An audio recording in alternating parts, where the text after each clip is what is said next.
Franklin Expedition. In 1845, Captain Sir John Franklin set sail from England with two ships, the HMS Erebus and HMS Terror, and two goals: to finally discover the Northwest Passage, and to redeem his reputation after a rocky term as governor of Tasmania.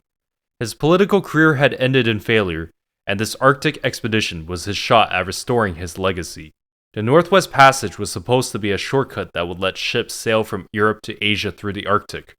For centuries, explorers tried and failed to find it.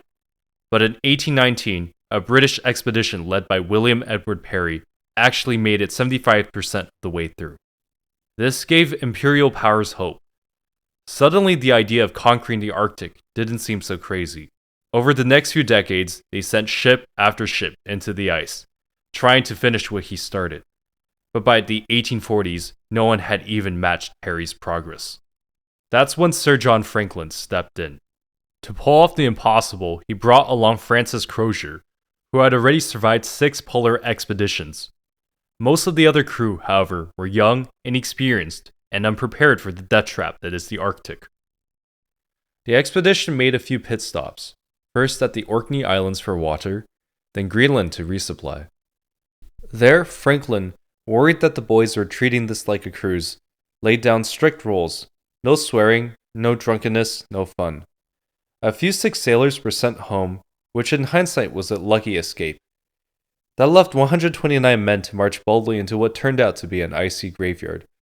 They spent the winter of 1845 to 1846 on Beechey Island. 3 men died, and the rest probably started questioning their life choices.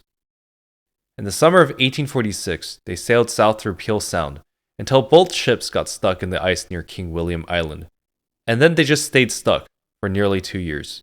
During that time, the crew survived on poorly canned food, much of it contaminated with lead from faulty soldering and possibly botulism. For warmth, they burned parts of the ship and sheltered in makeshift snow camps, all while wearing standard naval uniforms totally unsuited for Arctic conditions. Malnourished, poisoned, and freezing, they began to die off. By June 1847, Franklin himself was dead.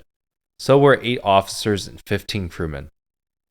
By April 1848, with rescue nowhere in sight and the Arctic showing no signs of hospitality, Crozier took command. The crew finally abandoned the ships and began a desperate 250-mile march toward the back river, hoping to find the Copper Inuit, or at least someone who wasn't frozen. Somewhere along the way, the group likely split. A handful turned back, gambling that the Erebus might break free from the ice and sail them to safety. Inuit accounts and the later discovery of the wreck suggested the ship drifted farther south and got stuck again. RIP. The march didn't go any better. Crozier's second-in-command, James Fitzjames, died en route and was later cannibalized, along with others who didn't make it. Survival mode had officially begun. In the end, no one survived. All 129 men perished, from starvation, exposure, illness, or being eaten by their crewmates. The Grinnell Expeditions. In 1847, Henry Grinnell, a wealthy American merchant and full-time philanthropist, was enjoying retirement when he came across news of the lost Franklin expedition. Grinnell reached out to Lady Jane Franklin, Franklin's determined wife who had been campaigning tirelessly for a rescue mission. Maybe out of love, maybe out of guilt for having talked him into taking the trip. Regardless, Grinnell decided to fund the mission himself after the British government refused to foot the bill. In 1850, Lieutenant Edwin D. Haven launched the first rescue attempt aboard the USS Rescue and USS Advance. Among the crew was Dr. Elisha Kent Kane, a talented surgeon. The mission returned without any living Franklin sailors, but they did find evidence of a camp on Beechey Island and some graves, so a little bit of progress was made. Still hopeful, Grinnell said let's run it back, and funded a second expedition, this time with support from the Smithsonian, the American Philosophical Society, and George Peabody, the Peabody Awards guy. This time, Kane was promoted to expedition leader, mostly because he gave really good TED Talks about the first voyage. He was also immensely charismatic and perpetually sickly, a great combination for polar exploration. The second expedition launched in May 1853 aboard the Advance. The ship stopped in Greenland to pick up sled dogs and extra crew.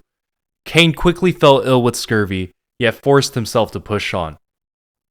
Despite the setbacks, they discovered new islands, and allegedly broke William Perry's furthest north record, but modern analysis of their claims indicates that their math was way off. Then in 1855, the Advance got stuck in ice, and the crew had to abandon ship. Kane led them on an 83-day death march to Upernavik, Greenland. Conditions were brutal, and they ended up having to shoot all their dogs for food.